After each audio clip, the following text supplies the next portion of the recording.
ETF index mutual funds నేర్చుకుని stock మార్కెట్లో రాణించాలనుకుంటున్నారా? వెంటనే ఈ నెంబర్కి కాల్ చేయండి. నమస్తే, welcome back to Suman TV. Present మనతో పాటు ఉన్నారు అనలిస్ట్ మందర్ కృష్ణారెడ్డి గారు. నమస్తే సార్. నమస్తే అమ్మ. సార్, H1B వీసా ఉంది, గ్రీన్ కార్డ్ ఉంది, నేను సెటిల్ అయిపోయాను ఇక్కడ అనుకుంటే సంబంధం లేదు. ఒకవేళ కనుక ఏదైనా అత్యవసర పరిస్థితిలో ఇండియా కనుక వస్తే మరి ఈ వీసా స్లాట్స్ ఇవన్నీ కూడా ఇప్పుడు ఆపేయడం జరిగింది కదా సార్. మరి వచ్చిన వాళ్ళు మళ్ళీ తిరిగి వెళ్ళాలి అంటే చాలా ఇబ్బందికరంగా మారింది. మనం చాలా వీడియోలో మాట్లాడుకున్నాం. అయితే రీసెంట్ గా ఒక ట్వీట్ ఒకటి వైరల్ అవుతుంది. అంటే ఫ్రెండ్ షేర్ చేసినటువంటి ట్వీట్ ఏంటంటే, ఆమె వాళ్ళ మదర్ కి బాగోలేక ఇండియా వచ్చింది. బట్ ఇప్పుడు తిరిగి వెళ్ళడానికి ఆమెకి వీసా స్లాట్స్ బుక్ అవ్వట్లేదు, అపాయింట్మెంట్స్ దొరకట్లేదు. మరి ఇప్పుడు ఏం చేయాలి ఆమె అంటే మరి అక్కడ జాబ్ అక్కడ ఆల్రెడీ సెటిల్ అయిపోయింది కదా, ఇప్పుడు వీసా స్లాట్ వస్తే గానీ ఆమెకు వెళ్ళలేనటువంటి పరిస్థితి అంటారా?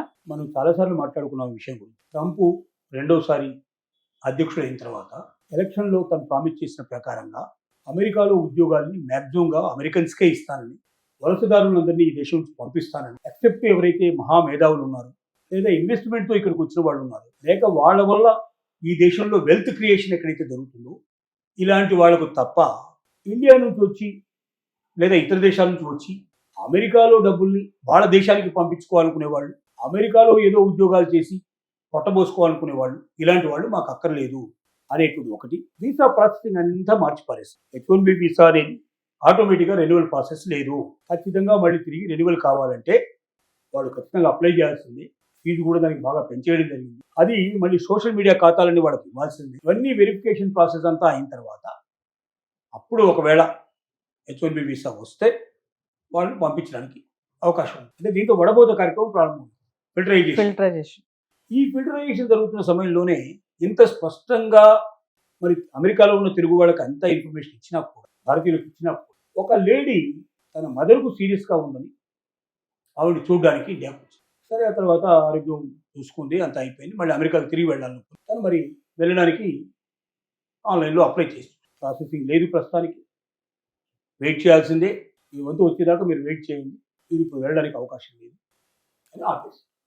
ఆవిడ పరిస్థితి ఏంటంటే, ఆవిడ ఇల్లు అక్కడ ఉంది, ఉద్యోగం ఉంది, కారు ఉంది, ఇంకా ఏమేమి కొనాలో కొనేసింది, అన్ని ఈఎంఐలు కట్టాల్సిన పరిస్థితి. ఆవిడ ఎక్కడుంది, ఆదాయ మార్గం లేదు ఇక్కడ, అక్కడ కట్టాల్సిన అవసరం ఉంది, కట్టకపోతే అన్ని వేల వేసే పరిస్థితులు లేదా వెనక్కి తీసుకునే పరిస్థితులు ఉంటాయి అక్కడ సిచ్యువేషన్స్.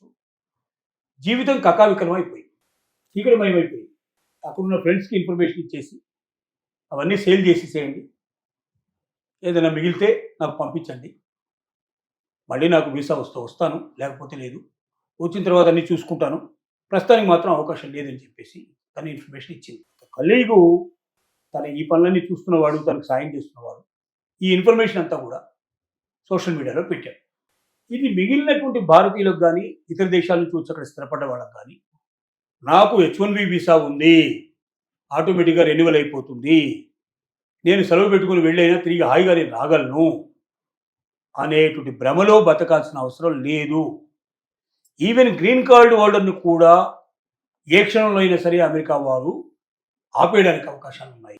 ఇప్పుడున్నప్పుడు అమెరికాలో ఉన్న వాళ్ళు ఎవరైనా సరే స్వేచ్ఛగా నేను ఇండియాకు వచ్చేసేసి మళ్ళీ తిరిగి సకాలంలో అమెరికాకు చేరుకుంటానన్న నమ్మకం లేని పరిస్థితులు ప్రస్తుతానికి ఉన్నాయి.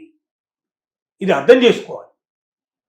ఇది అర్థం చేసుకోకుండా గతంలో లాగే ఎప్పుడంటే అప్పుడు వెళ్ళిపోతాను, ఎప్పుడంటే అప్పుడు వస్తాను అనుకుంటే వాళ్ళకి ఇది ఒక కనువిప్పు చర్య. ప్రస్తుత పరిస్థితులు దానికి అనుగుణంగా లేవు.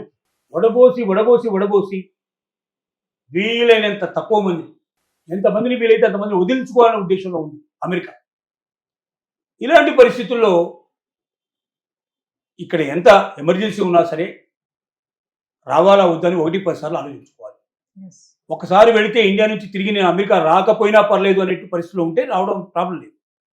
కానీ వెంటనే నేను తిరిగి వెళ్ళాలి అనుకునే వాళ్ళు మాత్రం ఈ లేడీ యొక్క ఉదాహరణ ఏదైతే ఉందో ఇది అర్థం చేసుకొని ఆలోచించుకొని ఈ పరిస్థితుల్లో మనం ఇండియాకి కానీ ఇతర దేశాలకు కానీ వెళ్ళేటువంటి పరిస్థితిలో లేదు, అమెరికాను వదిలిపెట్టి వెళితే తిరిగి అమెరికాకు రాలేమో అనేటువంటి సందిగ్ధంలోనే ఉండాలి తప్ప ఎట్టి పరిస్థితుల్లో గతంలో ఉన్న స్వేచ్ఛ ప్రస్తుతానికి లేదు. గతం వేరు, వర్తమానం వేరు. ఇప్పుడున్న పరిస్థితుల్లో అమెరికాలో ఉన్నాం, అమెరికాను వదిలిపెట్టకుండా ఉంటేనే ట్రంప్ ఉన్నంతకాలం మనకి స్వేచ్ఛ ఉంది, మనకు భద్రత ఉంది. లేకపోతే భద్రత లేదు అనే విషయాన్ని అర్థం చేసుకోవచ్చు. అంటే సార్ మనం ఒక వీడియోలో మాట్లాడుకున్నాం కదా, వీసా అపాయింట్మెంట్స్ ఇవన్నీ ఆపేశారని చెప్పేసి. అంటే 2027కి మళ్ళీ ఓపెన్ అవుతాయి అన్నారు, వాయిదా వేశారు కదా. అంటే ఇప్పుడు ఈమె 27 వరకు ఇక్కడ ఆగిపోవాల్సిందే. దీంట్లో ఒకటి ఉంది, క్లారిటీ విషయం లేదేంటంటే H1B వీసాలో ఉంది తను ఇప్పుడు. అది ఇంకా కొంచెం ఉండొచ్చు, టైం ఉండడానికి అవకాశం ఉంది. కొత్తగా మళ్ళీ H1B వీసా రెన్యువల్ చేసుకునే పరిస్థితులు లేదు తనకు ఆల్రెడీ H1B వీసాకి ఇంకా కొంత సమయం ఉంది. ఇంకో 6 months 1 year ఎంతో టైం ఉండొచ్చు బహుశా. నాకేమిటి ఇంకా 1 year టైం ఉంది కదా, నాకే 6 months ఉంది కదా అని చెప్పి తను ఇండియాకి వచ్చేసింది. తిరిగి వెళ్ళాలనుకున్నప్పుడు ఆపేశారు. కారణాలు ఏం చూపించారో మనకు స్పష్టంగా తెలియదు. అంటే H1B వీసా ఇంకా సమయం ఉన్నప్పటికీ కూడా అలాంటి వాళ్ళని కూడా నిలుపుదల చేస్తున్నారు. అంటే నాకు ఈ వీసా ఉంది కాబట్టి నేను వెళ్ళిపోతాను అని ధైర్యంగా వెళ్ళగలిగే పరిస్థితులు వాళ్ళు లేవు. ఏదో ఒక మిషన్ చూపించి ఏదో ఒక కారణం చూపించేసి ఏదో రకంగా ఆపడానికి ప్రయత్నం చేయడం అనేది జరుగుతుంది.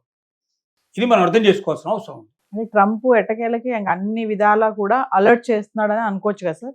అలర్ట్ కాదు ఇది అలర్ట్ అన్నారు. దీన్ని ఎలా తొలగించాలి, ఎలా వదిలించుకోవాలని ఆలోచిస్తున్నాడు, ఎలా తగ్గించాలి. సో దీన్ని మనం అర్థం చేసుకోకపోతే ఇబ్బందిలో పడతాం. Thank you.